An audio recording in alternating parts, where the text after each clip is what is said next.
Growing up in a small rural town, I was always the quiet, observant one. The vast open fields and the endless horizon offered plenty of time to think, dream, and develop a sharp eye. As a teenager, I spent countless hours with my father's old hunting rifle, aiming at tin cans and small game. It wasn't just a pastime. It became an obsession to perfect each shot, to understand the subtleties of wind, distance, and timing. When I joined the military, those skills found purpose. As a sniper, I honed my abilities to near perfection. The hours of lying in wait, patient and invisible, taught me not just the art of the shot, but the discipline of focus. But life outside the military wasn't kind. The transition from soldier to civilian was a harsh one, especially with the burden of a dishonorable discharge hanging over my head. A single lapse in judgment, a punch thrown in anger at the wrong superior, cost me everything I had built. Lost and aimless, I drifted until an unconventional opportunity presented itself. An outlet for my skills and a way to carve out a new life, even if it meant walking the shadows. These moments bring me back to the desert. It's fitting, I suppose, as my crosshairs currently rest on a figure framed perfectly in the distance. I am not a terrorist nor a common criminal, yet here, in this moment, I am the villain. My target is a middle-aged banker, perspiring heavily despite the air conditioning. Oblivious to the world outside his hotel room, he lies entangled with a younger colleague. My mission? To ensure his story ends tonight. The contract came through encrypted channels, the payment settled in cryptocurrency. I don't know who hired me, nor do I care. By the time the authorities piece together what happened, I'll be nothing but a ghost, leaving behind no traceable steps. I keep watching through the scope. I'm not a voyeur, but I need the right moment to fire. For various reasons, I can't take the shot while they're still in the act. Usually, when the guy finishes, he either rolls over or gets up, and that's my cue. I adjust the scope slightly, scanning the visible part of the room through the window. Aside from the couple, there's no one there. I glance at her. She's a beauty. The contract specifies she's not to be injured, not physically, at least. I can't predict how witnessing her lover's head explode as he heads to the bathroom might scar her mentally. I look away briefly to stay alert. Getting too focused on the target could put me in danger. I'm here alone, without backup or cover, so I have to ensure my position is secure. It is. I'm on a rooftop across the street from the hotel where the banker is staying. I return to the scope. They're close to finishing. I shift my position and confirm nothing in the environment has changed. Then it happens. He arches his back, cries out in climax, trembles a few times, and then goes still. As expected, he gets off her and heads to the bathroom. I complete the task with precision, disappearing into the night before anyone notices. By the time law enforcement arrives, I'm miles away. I stash my gear in one of several storage units I maintain under different names, all prepaid in cash. On the drive home, I reflect once again on how I ended up in this line of work. How did I become a hitman specializing almost exclusively in cheating spouses? The shooting part is simple. I've always been good with a rifle. Growing up on a farm, I hunted regularly and developed a knack for precision, especially with rifles. I could make shots no one else could, almost instinctively. When I enlisted in the Marines and went to sniper school, I learned the technical aspects: trajectory, wind resistance, ballistics. But I rarely needed those skills. I could make shots by instinct that even seasoned snipers struggled to replicate with their calculations. I likely would have had a stellar career in the Marine Corps, but then something happened that changed everything and set me on this path: a cheating spouse. Gabrielle was a petite, dark-haired French girl I met in a bar while on leave. She was lively, attractive, and alluring in ways that stirred all kinds of thoughts. She spent the evening with my best friend Bobby and me, dancing with each of us in turn. By the end of the night, it was clear there was a spark between her and Bobby. With a forced smile, I did the only thing a good friend could. "Good luck, Bobby," I said with a grin that didn't reach my eyes, then headed back to base alone. After that, whenever they went out, they were inseparable. I often found myself the third wheel, or she'd bring along a friend to keep me company. After 3 months, Bobby showed me the engagement ring he'd bought her. "Wow, Bobby," I said, inspecting the sizable diamond. "That's a rock. Are you sure you're ready for this?" "When you know, you know," he laughed, striking a mock-wise pose. "I'm not letting her get away." The look Gabrielle gave when Bobby proposed that night stuck with me. I expected excitement, maybe joy, but for a moment, there was a flash of calculation in her eyes before she put on the appropriate reaction. I didn't say anything. I didn't want to ruin his moment, but I couldn't shake my unease. As best man, I organized the bachelor party, and let me tell you, it was legendary. Half the platoon was there, and the night was a blur of drinks, laughter, and chaos. We had to carry Bobby back to his bunk, and he remembered almost nothing the next day. Naturally, there were dancers. What's a bachelor party without them? But I ensured Bobby stayed out of trouble. Before planning the party, I had even spoken to Gabrielle about boundaries. If she'd said no dancers, I told the guys, then there wouldn't have been any. I didn't want Bobby divorced before he was married. The wedding was small, attended by her parents, a few friends, and some guys from our platoon. As I mentioned before, I was the best man. 2 months later, we were deployed to the desert for a 3-month tour. I'll never forget that patrol. Our mission was to search a village believed to harbor rebels. My spotter and I had scouted a vantage point where I could provide overwatch for the team. It wasn't perfect. There were areas I couldn't see, but it was the best option available. Bobby had been acting strange all day, unusually anxious and short-tempered, even with me, which was out of character. "What's wrong with you?" I asked, concerned about his erratic behavior. "Nothing," he replied with a forced grin. "Just itching to get going." That was the last conversation I ever had with Bobby. He didn't come back from that patrol. I didn't see what happened since his position was out of my sightline, but his team reported that when they encountered the enemy, Bobby stood up, shouted something like, "Go, you fools!" and charged, firing his M16 from the hip like he was in a movie. He didn't make it 3 meters before they cut him down. As his best friend, it fell to me to gather his belongings for shipment back to the U.S. That's when I found the letter. "Dear Bobby, I know this is the coward's way, but I have to tell you that I've been seeing someone else, and we've fallen in love. I'm leaving you so we can be together. I want you to know I truly loved you, but the time apart made me realize I'm not in love with you. You deserve better. It's best if we end things so you can find someone who loves you the way you deserve. Please don't hate me. John says you have a month left on tour, so by the time you return, I'll be moving out. I won't ask for anything in the divorce and hope we can remain friends if you can forgive me. Best wishes, Gabrielle." "Damn witch," I yelled after reading it. Everything about Bobby's behavior suddenly made sense, and I knew there had to be consequences. My tour was cut short so I could escort Bobby's body back to the U.S. When we unloaded the coffin, Gabrielle approached it, tears streaming down her face. She placed her hand on the casket, but I stopped her. "Don't you dare," I said, my voice cold. "What do you mean?" she asked, shocked. "You betrayed him," I hissed, stepping between her and the coffin. She recoiled, stunned, and that's when I noticed the officer with her. It was Colonel John Edwards. My stomach churned as I saw him drape an arm over her shoulders in a gesture of comfort. "What the hell?" I snapped, unable to hold back my rage. "Are you the one she left him for?" "Stand down, Marine," the colonel ordered, his tone commanding. "How dare you?" I shot back. "You sent a Dear John letter to an active duty soldier right before a mission. What did you think would happen?" "That's enough," he barked. I couldn't contain myself. My first punch landed squarely on his throat, dropping him to his knees. A kick to the groin sent him to the ground, and I followed with 4 strikes to his face before security restrained me. My satisfaction came later when we were both court-martialed, him for misconduct, me for attacking a superior officer. He was discharged without pension, and I spent a year in military prison, leaving with a dishonorable discharge. After my release, I couldn't move on. It took me a year to track down Gabrielle, who had relocated to Canada and was living with a French-Canadian businessman. I didn't know what happened to Colonel Edwards. He'd disappeared from the picture. I considered simply shooting her from a distance. It would have been easy. No security, no cameras. But she wouldn't understand why, and I wanted it to be personal.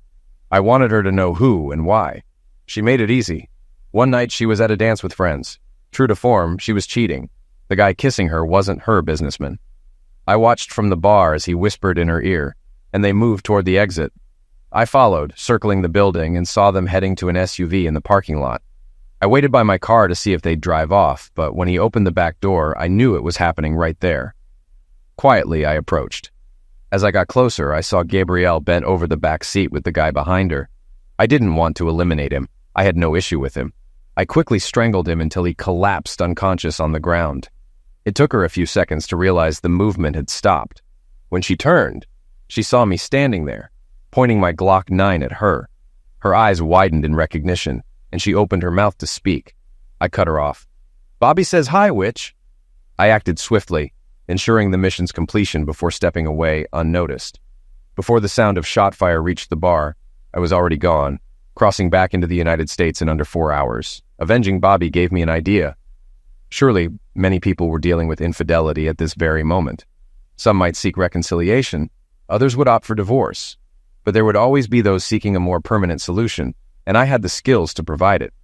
That's how I became a hitman specializing in cheating spouses. Overall, it's an easy job. These are ordinary people, unaware they've been marked and without any personal security.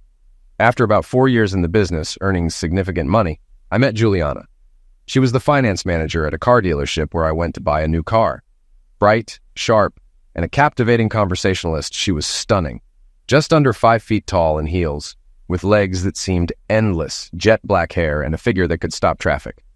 From the start, there was chemistry. While discussing financing, I decided to test the waters. "Would you like to have dinner with me sometime?" I asked. She smiled, her eyes lighting up. "I'd love that." In less than 30 minutes, we had a date planned. A year and a half later, after a whirlwind courtship, Juliana and I were married in a lavish ceremony with over 200 guests, including her family and friends, my parents, and a handful of military buddies. To the world and to Juliana, I was a successful financial manager, working from home. I explained my frequent trips as client meetings, which made for a perfect cover. Life with Juliana was great. She supported my finance work even when I traveled. She always welcomed me home passionately, and our closeness was frequent and enthusiastic, sometimes daily. Juliana rarely went out alone and always maintained proper boundaries when interacting with others, even at dances. I had no doubt she loved me, just as I loved her. My contracts came through the dark web. I never met clients in person, only communicated online, and required undeniable proof of infidelity. Clients never knew when or where the target would be eliminated. Payments were made to a virtual account, released only upon completion of the contract.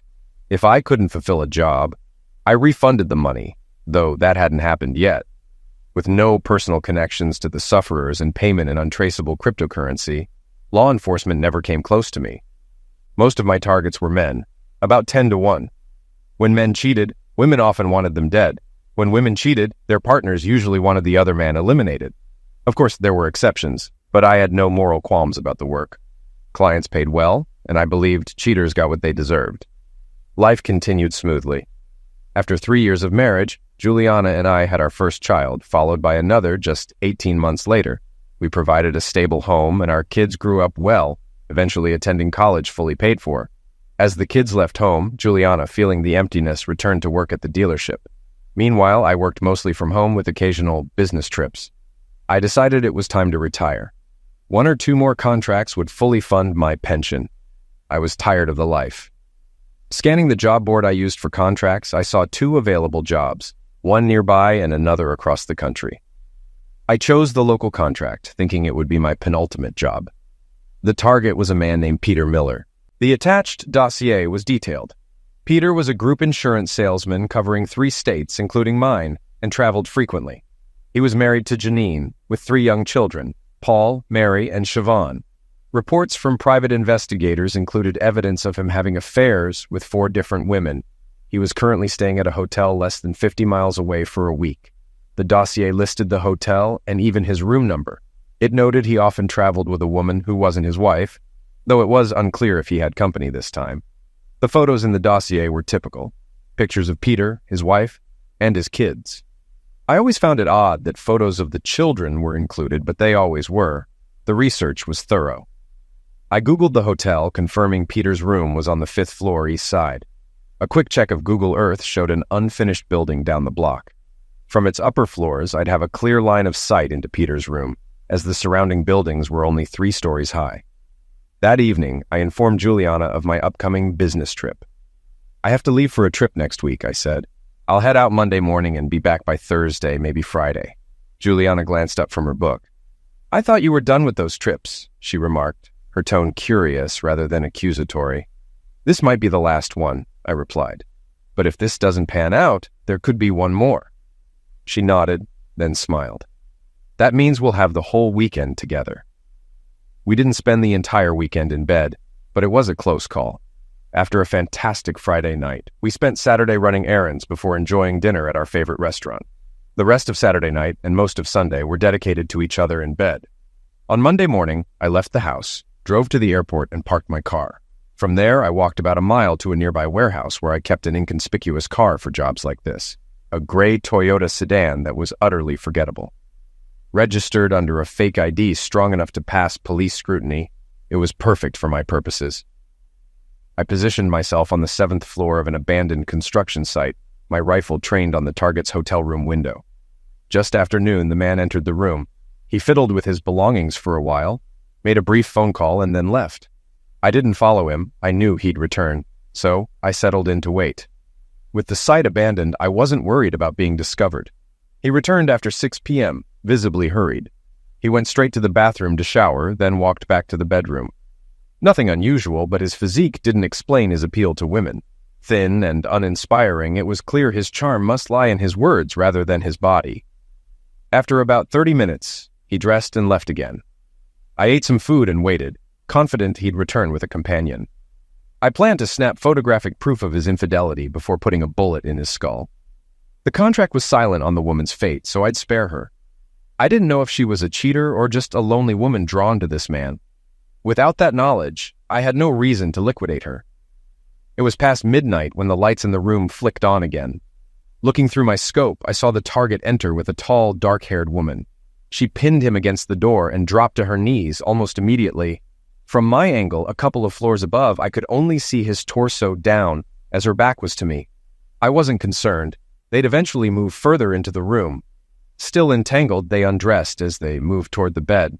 By the time they reached it, she was down to her underwear, and he was completely without clothes. He pushed her onto the bed, kissing her as she reclined. From my vantage point, I could see only the tops of their bodies. Then she tilted her head back, and I adjusted my aim to focus on her face. In that moment, I had to summon all my self-control to stop myself from pulling the trigger. Instead, I activated the camera linked to my scope and captured a digital photo. For the next 3 hours, I recorded photos and videos as the couple had sex. They didn't bother closing the blinds or turning off the lights, making themselves visible to anyone on the street. Finally, exhausted, they had one last session before falling asleep. When the lights went out, I leaned back, my heart racing and my mind in chaos. I opened the first photo I'd taken through the scope. The woman was arching her back, her eyes wide with pleasure. I zoomed in, studying her face and those familiar eyes. My blood ran cold. The eyes staring back at me belonged to Juliana, my wife. Thoughts flooded my mind. I couldn't proceed with the hit. One of the key elements of my work was avoiding any connection to the sufferers or their partners. If I eliminated them now, I'd be the first person the police questioned. My alibi wouldn't hold under scrutiny. Beyond that, I wasn't ready to decide what to do about Juliana. The anger surging through me made it tempting to shoot her on impulse. But I knew that wouldn't solve anything. I needed to think about her, about our children, and about the consequences of my actions. Whatever choice I made, I'd have to live with it for the rest of my life. The thought crossed my mind. If I abandoned the contract, someone else might take it and be less discerning about sparing the idiot's partner. I also had to consider whether this was a setup. Could someone have orchestrated this situation for me to catch Juliana cheating, just to mess with me? I doubted it was law enforcement. They wouldn't risk putting someone in my sights, knowing I could act immediately. But it could be someone connected to a past contract, seeking revenge. No, I had to finish the job, but it had to look random or natural to avoid any follow-up from the authorities. Juliana could wait. I packed up my gear and stored it in my designated storage unit. I wouldn't be using it for this job. While there, I grabbed some extra electronic equipment. Back at the hotel, I found their cars and discreetly placed GPS trackers on both. The next morning, after they left, Juliana returned to my house, and he went about his usual activities. I used the opportunity to enter his hotel room with an electronic keycard. A thorough search revealed nothing surprising, just some blood pressure meds and Viagra in his luggage. I installed several hidden cameras around the room. I had 4 days to finish the contract, and since I'd told Juliana I wouldn't be back until Thursday or Friday, there was no need for frequent communication. I booked a room at the hotel using one of my fake IDs. Staying legally would simplify things. I also noticed the hotel's surveillance cameras were only at the entrance and in the elevators, none in the stairwells or hallways near the rooms. Throughout the day, I tracked their movements while making preparations. Juliana went to work, hit the gym, and then returned home. Later, the man's tracker indicated he was heading toward my house. I silently fumed, vowing that if she let him inside, I'd eliminated them both without caring about the consequences. Thankfully, he stopped about 5 blocks away. Just after 6 in the evening, Juliana called. "Hey, baby," she said. "Hi, honey, I missed you last night. I thought you'd call," I replied. "Sorry. I fell asleep in front of the TV, and when I woke up, it was late," she said smoothly, without hesitation. "I thought so. That's why I didn't bother you," I said, clenching my fist. This was the first time I knew Juliana had lied to me. There had likely been others, but I hadn't caught them until now. "How's the meeting going?" she asked sweetly. An unexpected complication came up. Someone showed up at the meeting who raised some questions. I think I can close the deal, but it might take a little longer than expected. "Once it's done, though, no more business trips," I said, forcing my voice to remain calm. "So, you'll be back Friday instead of Thursday?" she asked, her tone sounding almost pleased. "You don't sound too disappointed," I said, my words dripping with sarcasm. "Oh, no, not at all," she replied warmly. "I'm just happy this is your last trip. If it takes 1 extra day, it's worth it." "What are your plans tonight?"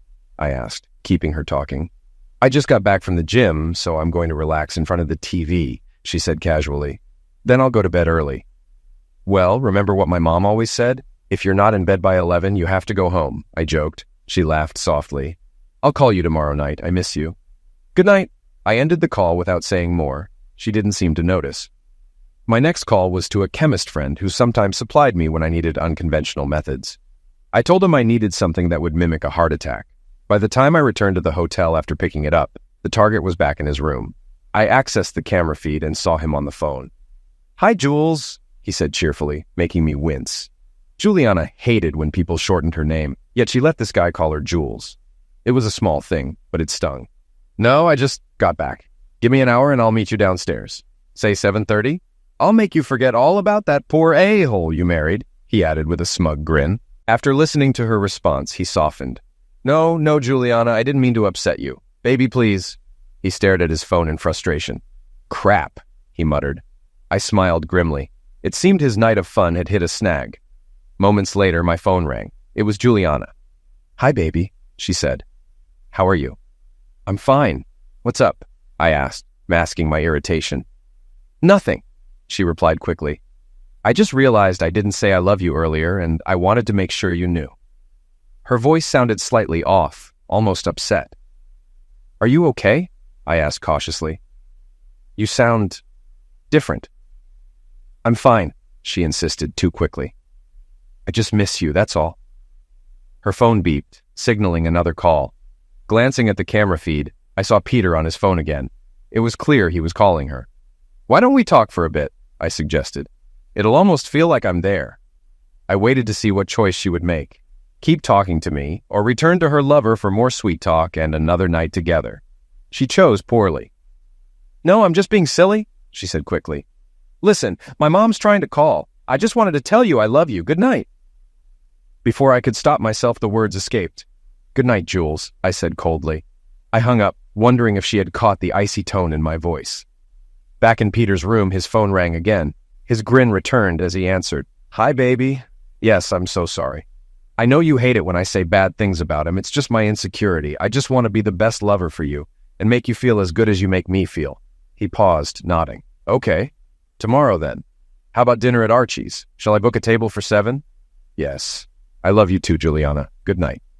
Hearing him tell her I love you sent another wave of fury through me. Was she in love with this man, or was she just parroting the words? I'd find out soon enough. Shortly after he called room service to order food and beers, it was time for me to act. I waited for the food to arrive and for the staff to leave. Once Peter had started eating, I knocked on his door, standing to the side so he couldn't see me through the peephole, not that I thought he'd check. When he opened the door, his face twisted in shock as he stared down the barrel of my silenced Glock. "Good evening, Peter," I said pleasantly. "Mind if I come in?" His mouth opened, but no sound came out. I stepped forward, forcing him to retreat as the door closed behind me. "What do you want?" he stammered. "I have about $500 in my wallet. You can take it." I chuckled softly.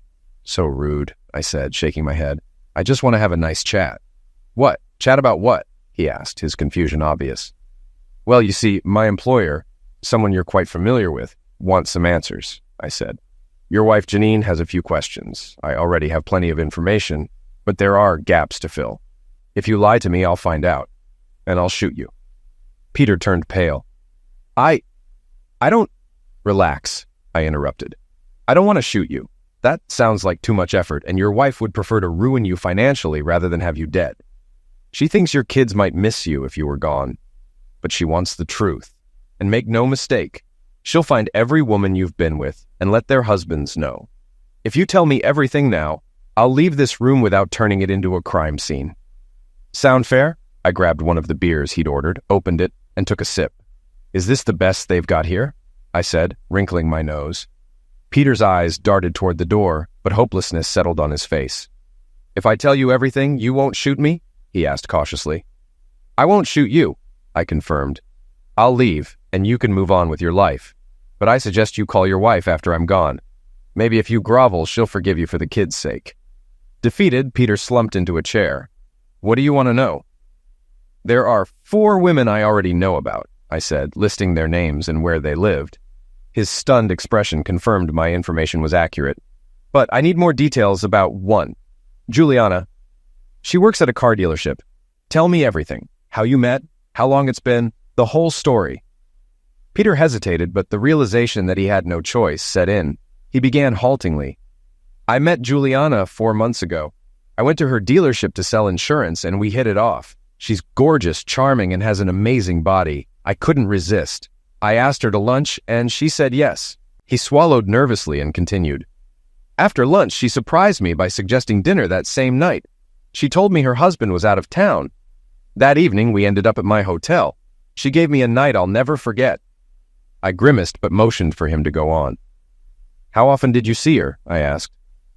8 or 9 times, he admitted. Whenever her husband was away, she'd call. If I could make it, I'd come here. I even canceled dates with my other girlfriends for her. She's better than any of them. He grinned briefly, lost in the memory, but sobered when he saw my expression.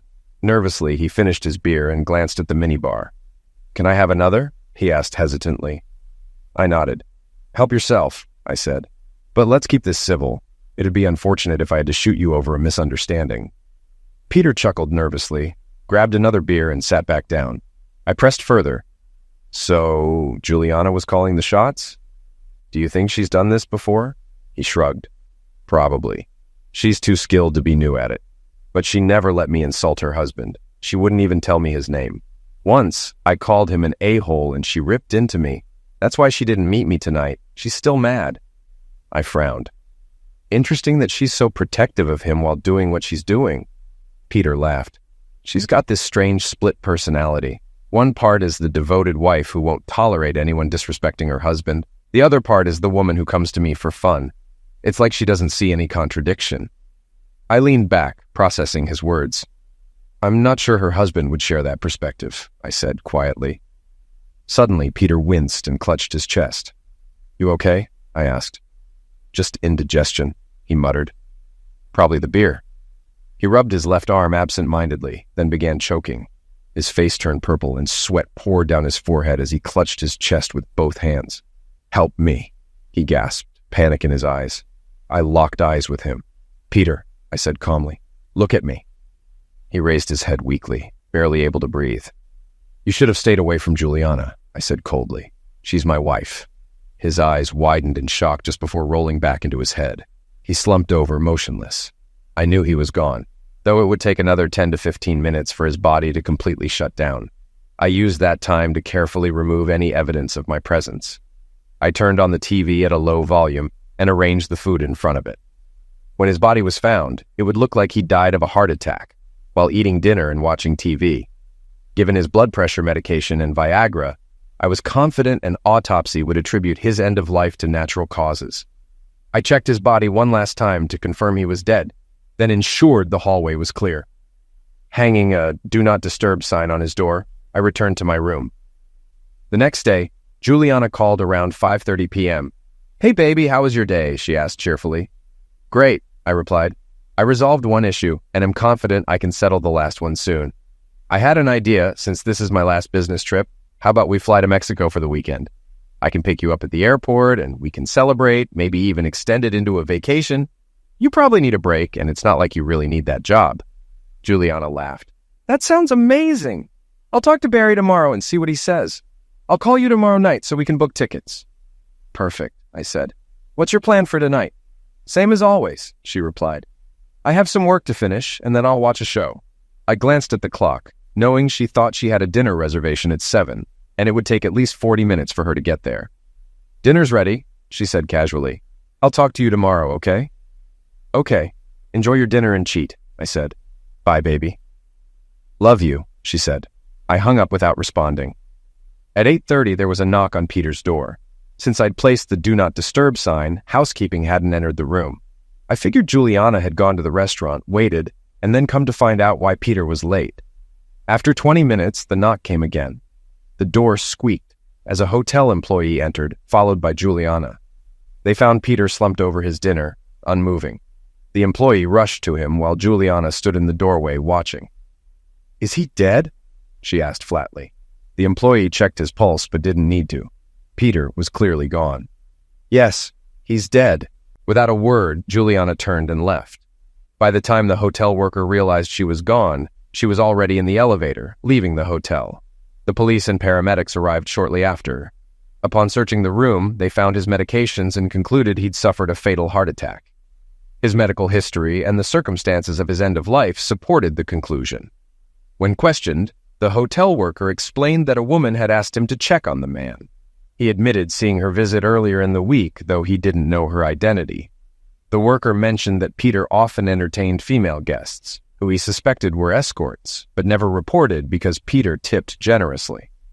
Once the investigation wrapped up, I retrieved my surveillance equipment, packed it away, and checked out of the hotel. Early the next morning, I returned to the parking lot and removed the GPS tracker from Peter's car before leaving. On Saturday morning, I picked up Juliana from the airport, and we headed to the villa I had rented. She squealed with delight as she looked around, especially when she saw the private pool with sun loungers. I'm going to change, she said excitedly. Can we talk for a minute first, Jules? I asked. She stopped and turned toward me. You know I don't like it when you call me that, she said. Why not? I asked. You didn't seem to mind when Peter called you that. Her face turned pale, but she tried to play it off. Who's Peter? Do you know him? Peter, the insurance agent, the one you've been sleeping with for the past 4 months. The one you were with Monday night, when you told me you were too tired and fell asleep without calling, I said. I don't know what you're talking about, or what you think you've heard, she started. I placed a photo on the table between us, the one I had taken through the scope of her lying on her back, eyes wide. She sank into a chair.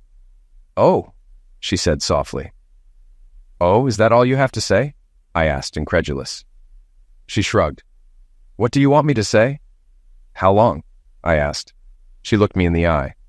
About 4 months. And I assume he wasn't the first, I said coldly. Do we really have to do this? She asked. Do what? Confront the truth about my cheating wife? I shot back. Insults, really? Can't you come up with something more original?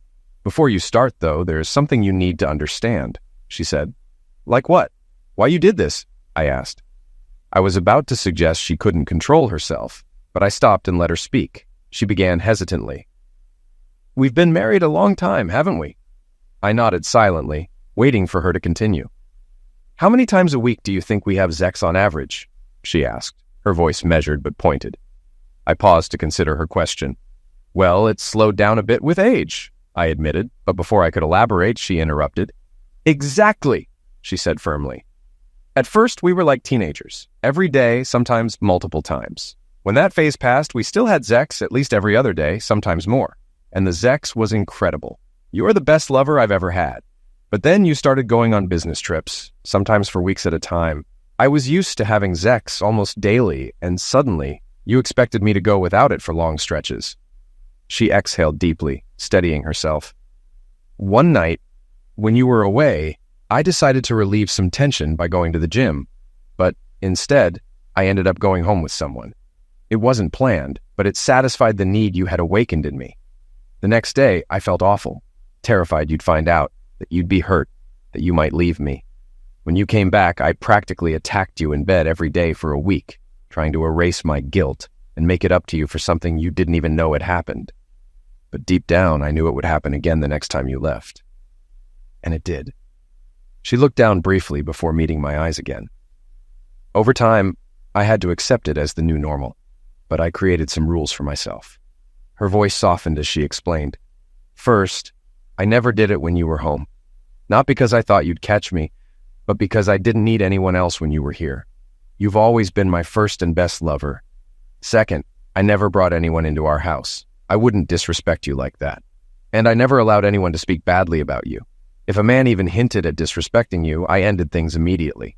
Third, I got tested regularly for STDs, not because I was afraid of getting caught, but because I refused to put you at risk. I also made sure I couldn't get pregnant. I used an IUD and birth control implants. When we decided to have children, I stopped all of that. If you want proof, I have DNA tests for the kids. She leaned closer, her voice trembling slightly but resolute. Yes, I've done this the entire time we've been together. You turn me on so much that I can't go without. A day or two is fine, but beyond that, I needed an outlet. That's all that ever was. Physical. I've never had feelings for any of them. The only man I've ever loved is you. When you told me this was your last business trip, I was overjoyed. I thought I wouldn't need second-rate substitutes anymore because I'd finally have the best at home. Her voice cracked, and she looked away for a moment before finishing. The irony is, what might have been my last time with someone else turned out to be the time I got caught. Your last time? I asked skeptically. Those photos are from Monday. You said you can't go more than 2 days without Zex. Do you expect me to believe you didn't go out Tuesday, Wednesday, or Thursday? She chuckled lightly. On Tuesday, he called to say he was back at the hotel, but he started bad-mouthing you again. I told him it was over and I wouldn't see him. Later, he called to apologize. I forgave him but said I was done for the night. We planned to meet on Wednesday instead. He even offered to take me to dinner as an apology. So, the call you got on Tuesday while we were talking, I asked, wasn't from your mom? For the first time, she looked genuinely guilty. No, it wasn't her, she said softly. I hated lying to you. Not enough to stop doing it, I replied coldly. Her eyes widened. Wait, you called me Jules during that call. I remember thinking it was odd. Did you already know then? The photos were sent to me Tuesday morning, I explained, along with transcripts of earlier calls. She sighed heavily. I'm so sorry you had to find out like this. It must have been awful. Let's stay on track, I said firmly. You didn't see him Tuesday, but what about the rest of the week? Her expression shifted and she nodded slightly. We were supposed to have dinner Wednesday night, she admitted.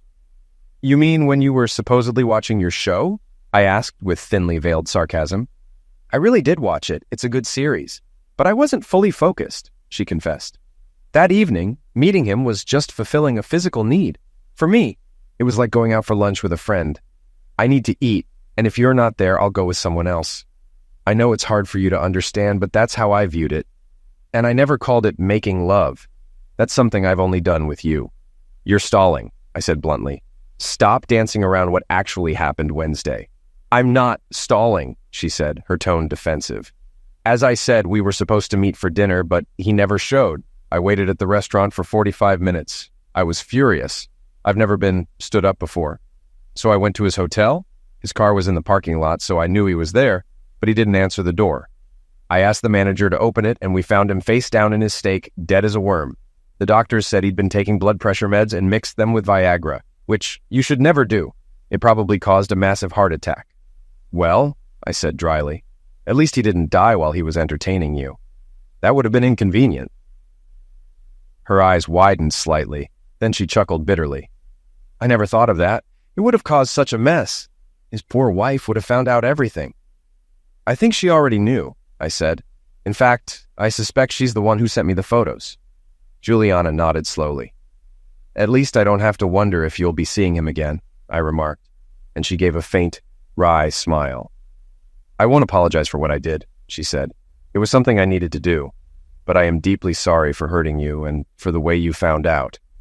I was counting the days until your business trips ended so I wouldn't have to do this anymore. But as long as you kept leaving, I knew it would continue. All I could do was minimize the risks and hope that, if you ever found out, your love for me would be strong enough to understand. Why didn't you just come to me? I asked. We could have worked something out. I could have handled things differently. Maybe even taken you with me on trips. She shook her head. I didn't want to be the kind of wife who nitpicks about how you provide the lifestyle we have. You love your work, and we've had an amazing life together. I didn't plan this. It just happened. By the time I realized how far it had gone, it was too late to take it back. I stared at her for a long time, lost in thought. So, she finally asked, what happens now? I stood and went to the kitchen, opening a bottle of wine. Pouring us each a glass, I set the bottle on the table and handed her one. I sat back down and drained half of mine in one gulp. I don't know, I said honestly. I need to think carefully. We've been together for so long, and I thought you loved me as much as I loved you. Yes, we had a great bed life. And yes, we were intimate often. But you weren't the only one who struggled when I left. I also went without sex for weeks, even months. I had opportunities to have lunch with other women, but I stayed true to our vows. I can't understand how you could let your physical need override everything. Our promises, our marriage, our life together. Was it just for sex? Are you going to claim some kind of sex dependence? Do we need to send you to therapy? She started to speak, but I raised a hand. No, please, let me finish. I let you explain, so give me the same courtesy. I refilled her glass and then mine. I have so many questions. How can you separate sex and love so easily? I always thought men were the ones who could do that, not women. If you're being honest about not loving any of them, then you risked everything for bad sex. How do you think that makes me feel? And what about the future? Men's sex drives decrease with age while some women's increase. Am I supposed to come home one day and find some young guy in our bed because I can't keep up? How can I live with myself knowing our entire marriage was a lie? Dozens, maybe hundreds of men over the years? You say you got tested, but that doesn't eliminate the risk. You could have given me something deadly, HIV even. You could have eliminated us both. Where would that leave our children? Her face tightened, and she began absent-mindedly rubbing her left arm. I smiled grimly. Peter was a piece of trash, I said, but he caught feelings for you. He told me he even canceled dates with other women whenever you called. Her eyes widened in shock. When did you talk to Peter? Oh, I said, my tone chilling. We had a chat the night he died. I wanted to make sure you'd never see him again. Panic crept into her face. What did you do to him? She asked, her voice trembling. I leaned forward, my voice low and cold. What happened to him was a consequence of his actions, and now you understand the price of betrayal. I sat there in silence after my revelation, letting the weight of my words sink into the space between us. Juliana froze, her face an unreadable mask, but her hands trembled slightly, her fingers clutching the stem of her wine glass as though it was the only thing tethering her to reality. The air felt heavy, oppressive, and in that moment I saw the flicker of fear in her eyes. Not fear of the truth, but fear of what I might do next. I've given you everything, I continued, my voice steady and devoid of the anger I thought I'd feel. A home, a family, a life you said you wanted, and yet it wasn't enough. I wasn't enough. She opened her mouth to speak, but I raised my hand, silencing her before she could form an excuse. Don't you dare try to justify this anymore. You've said your piece and I've listened, but now I need you to listen. I stood and began to pace, the wine in my glass sloshing dangerously close to the edge. You know, it's funny. All these years I thought I was the one living a lie. My job, my secrets, they were my burden to bear alone. I justified it because I told myself I was protecting you, protecting us. But the real lie wasn't my work. It was this, us, this marriage, this illusion of trust and loyalty you've so carefully constructed while systematically tearing it apart. Her tears began to fall then, silent streams down her face that she didn't bother to wipe away. But I felt nothing for them. No sympathy, no regret, no pity. Just a hollow ache where love had once been. I've eliminated men for less, Juliana, I said, the words escaping before I could stop them. Her gasp was audible, a sharp intake of breath that seemed to echo in the stillness. And yet here you are sitting across from me alive and well. Do you know why? She shook her head, her lips trembling too much to form a coherent answer. Because I'm tired, I admitted, my voice barely above a whisper. Tired of the lies, the betrayals, the endless cycle of hurt. Eliminating you might bring me satisfaction in the moment, but it wouldn't fix what's already broken. It wouldn't undo the years of deception or the pain of realizing I've been a fool. And most of all, it wouldn't heal the damage you've done to our family.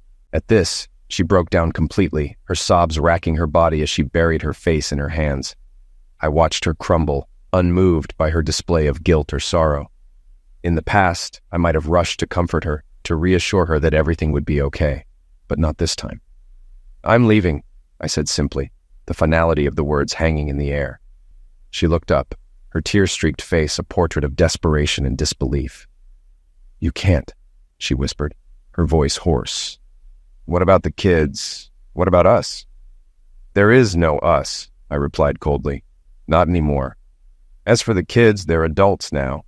They'll understand in time, and they'll still have you, at least until they find out who you really are. But me? I can't stay. I won't." I set my glass down on the table with a deliberate motion, the sound of the glass meeting wood punctuating my decision. "I'll be gone by morning. You'll hear from my lawyer soon enough. Until then, consider this your warning. Don't follow me. Don't call. Don't try to find me. Because if you do, Juliana, I'll show you just how far my patience can stretch." Her sobs grew louder as I walked away, leaving her alone with her shattered world. Upstairs, I packed a single bag, essentials only. The rest could stay. I had no use for the trappings of a life that no longer felt like mine. By the time the sun began to rise, I was already on the road, the villa shrinking in my rearview mirror until it was nothing more than a memory. A part of me wanted to look back, to see if she was standing in the doorway, watching me leave. But I didn't.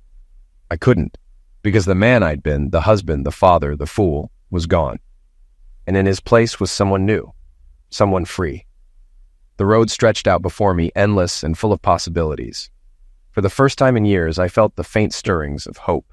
Not for redemption, no, that was a luxury I didn't deserve, but for something simpler, something purer, a chance to start over. And so I drove, leaving behind the wreckage of a life that was never truly mine. The future was uncertain, but one thing was clear. I would face it on my own terms, free from the shadows of betrayal and deceit. For better or worse, this was my story now, and it was far from over.